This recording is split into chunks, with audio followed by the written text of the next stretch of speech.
Good morning, praise the Lord. ઈશ્વરનો આભાર માનતા આવો આજનું વચન જોઈએ. નેક જનના હોઠો ઘણાને તૃપ્ત કરે છે, પણ મૂર્ખો બુદ્ધિની અછતથી માર્યા જાય છે.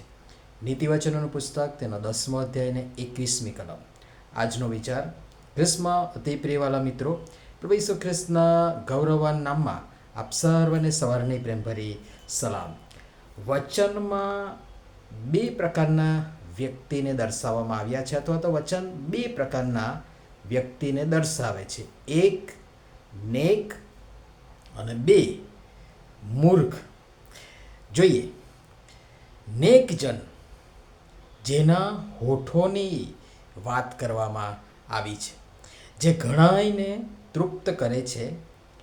હોઠો, જીભ, મોં અથવા મોઢાની વાત આવે એટલે માણસના બોલવા અથવા તેના વક્તવ્ય, વાણી અને એ દ્વારા તેના સારા કે ભૂંડા વિચારોની વાત બહાર આવે.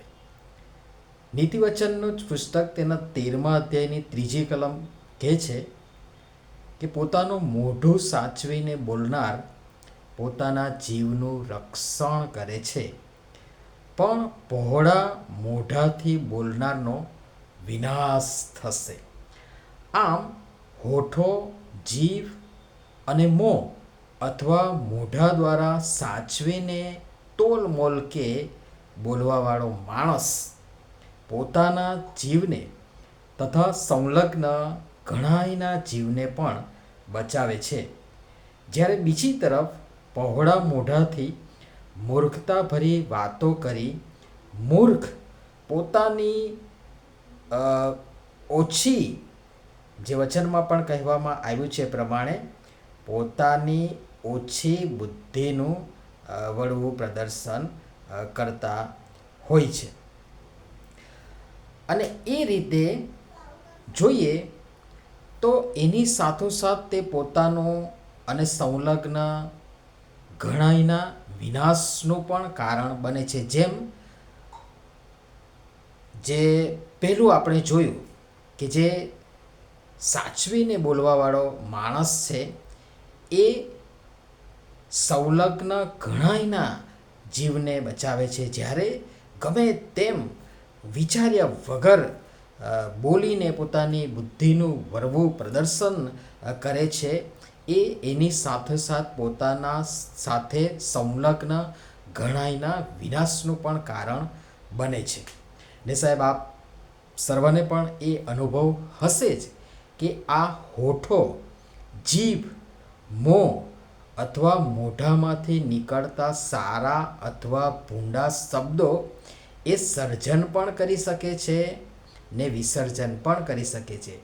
એટલે કે બચાવનું કારણ પણ બની શકે છે અને વચનમાં કહ્યું છે પ્રમાણે વિનાશનું કારણ પણ બની શકે છે.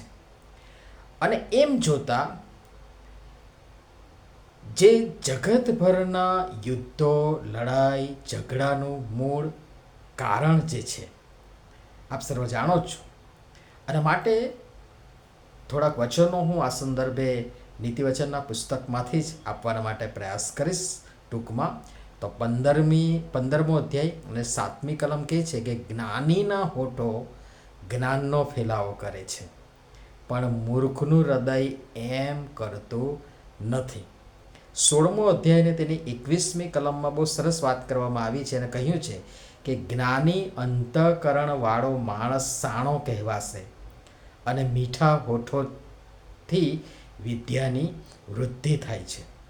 અને એ જ સંદર્ભમાં 16મા અધ્યાયની 23મી કલમ પણ જોઈએ તો ત્યાં પણ બહુ સરસ વાત લખવામાં આવી છે કે જ્ઞાનીનું હૃદય તેના મોઢાને શીખવે છે અને તેના હોઠોને વિદ્યાની વૃદ્ધિ કરી આપે છે. હવે આ નેક અને સારું અને સર્જનાત્મક બોલનાર, વિચારનાર, પ્રગટ કરનાર વ્યક્તિની વાત આપણે કરી સંક્ષિપ્તમાં.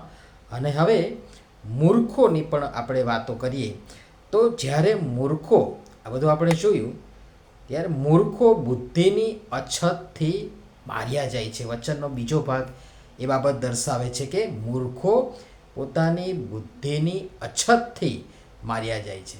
અને મૂર્ખો જેનામાં બુદ્ધિની અછત છે અને વારંવાર હોઠો, મોઢું પહોળું કરીને આડેધડ વગર વિચાર્યું બોલ કરનાર મૂર્ખને માટે પણ નીતિવચનોમાં ઘણા બધા વચનો છે. અને તેમાંનું એક બે વચન હું તમારી આગળ મૂકવા માટે પ્રયાસ કરીશ. તો 17મો અધ્યાયને 28મી કલમ કહે છે કે મૂર્ખ છાનો રહે ત્યાં સુધી તે ડાહ્યો ગણાય છે. હોઠ બંધ રાખે ત્યાં સુધી તે સાણો લેખાય છે. અને એ જ પ્રમાણે 18મ્યા અધ્યાયની 6મી ને 7મી કલમ જોશો તો ત્યાં પણ લખ્યું છે કે મૂર્ખના હોઠ કજિયા કરાવે છે અને તેનું મોં ફટકા માંગે છે. મૂર્ખનું મોં એ તેનો વિનાશ છે અને તેના હોઠ એ તેના પોતાના આત્માનો ફાંદો છે. મૂર્ખ જેની પાસે બુદ્ધિ નથી, અથવા આપણું આજનું વચન જે કહે છે તે મુજબ જેનામાં બુદ્ધિની અછત છે, તેને અને તેનાથી ચેતીને રહેવાની સલાહ પણ નીતિવચનો આપે છે. જુઓ નીતિવચનોનું પુસ્તક તેનો 20મો અધ્યાય ને તેની 19મી કલમ. જે ચાડિયા તરીકે અહીં તહીં ભટકે છે તે ગુપ્ત વાતો પ્રગટ કરે છે. માટે એવા હોઠ બહુ પહોળા કરનારના કામમાં હાથ ઘાલતો નહીં. કારણ કે એમાં હાથ ઘાલીશું તો આપણે પણ તેની મૂર્ખતામાં ભાગીદાર બનીશું. અને આમ વચનોથી જ આપણે પોતે, જુઓ, બીજા કોઈનો ન્યાય નથી કરવાનો. આપણે પોતે, અને એ પણ પ્રભુના વચનોથી પોતાનું જ સ્વમૂલ્યાંકન કરીએ તો વચનના પ્રકાશમાં પ્રભુ પરમેશ્વર બતાવશે કે આપણે કઈ શ્રેણીમાં આવીએ છીએ, અથવા ક્યાં ફિટ થઈએ છીએ, અથવા તો ક્યાં ફિટ બેસીએ છીએ. નેક કે બુદ્ધિ વગરના મૂર્ખ. પ્રભુ સમજવા અને વિચારવા પણ સર્વની સહાયતા મદદ કરો. પ્રાર્થના કરીએ. પ્રેમાળ પિતા, તમારા તરફથી મળેલ જીવન અને શરીરના પ્રત્યેક અંગોને માટે તમારો આભાર માનતા તમામનો સદુપયોગ કરી કોઈ એકને પણ અમારી બુદ્ધિ વગરની મૂર્ખતા ભરેલી વાતોથી નુકસાન કે ઠેસ ન પહોંચે, પણ અમારા હોઠો, મોઢા અને જીભ દ્વારા ઘણાયના જીવ અને જીવનો તૃપ્ત થાય એ દિશામાં વિચારવા અને કરવા કૃપા કરી અમારી સર્વની તમે સહાય થતા મદદ કરો. પ્રભુ ઈસુના નામમાં આમેન. ધન્યવાદ.